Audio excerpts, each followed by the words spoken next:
was a place, a city of San Fran. Cisco had no water, their thirsty children. They found a valley, Hetch Hetchy was its name. Being great for a reservoir, said Mayor James.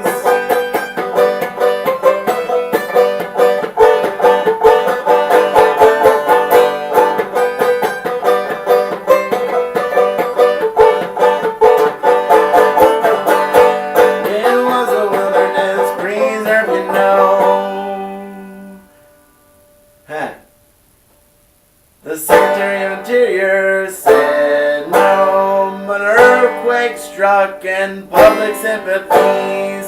They reapplied. Garfield opened a can of worms. And John Muir just sat back and he just laughed a little bit and he said, well, I guess, I'm going up the Hetchy Hetchy, going in a run. Going up the Hetchy Hetchy, have a little fun. Gotta roll my britches to my knees.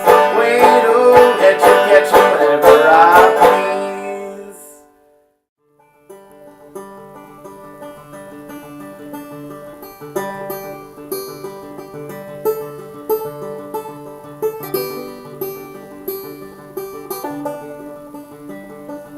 John Muir strongly disagreed with the city of San Francisco, and he helped launch a national campaign to preserve the Hetch Hetchy Valley.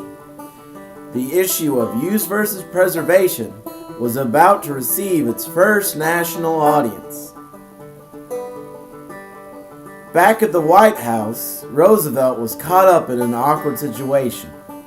He was unsure and he was inconsistent. Roosevelt finally decided, with Pinchot, his chief forester, to side with the San Franciscans.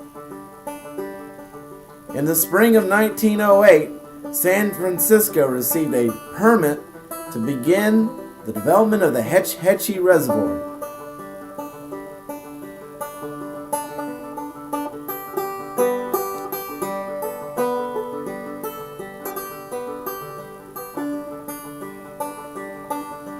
But the preservationists and John Muir would double their efforts to stop the flooding of the Hetch Hetchy Valley.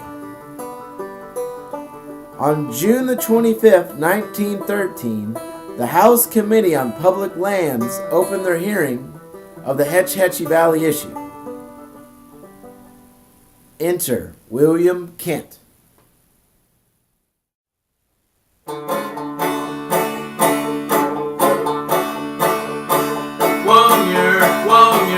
Whoa, be cool. Ain't got time to mess around, don't be a fool.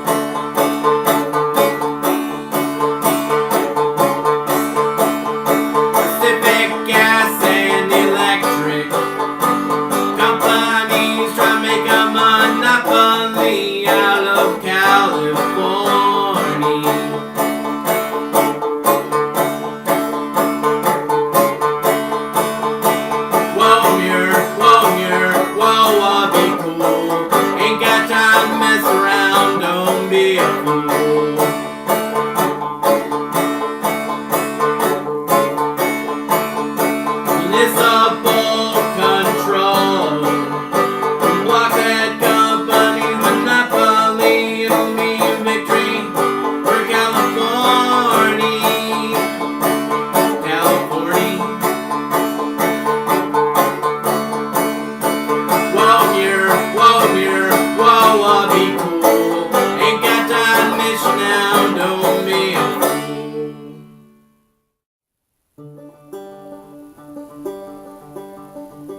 William Kent was an outdoorsman and an influential politician. His discovery of the Pacific Gas Electric Company's plot to consolidate control over California's hydroelectric resources might have been the straw that broke the camel's back on the Hetch Hetchy debate. William would go on to help author the bill that established the National Park Service. Sadly, the House and the Senate would pass the bill that provided funds to build the dam at Hetch Hetchy.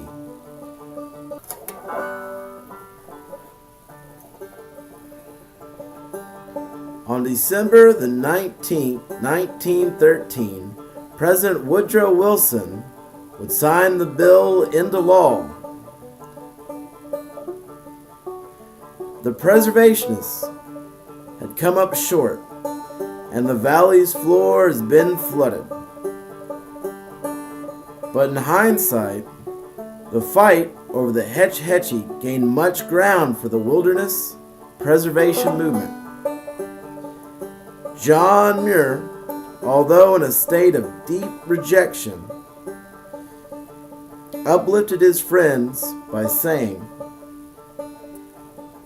"The conscience of the whole country has been aroused from sleep."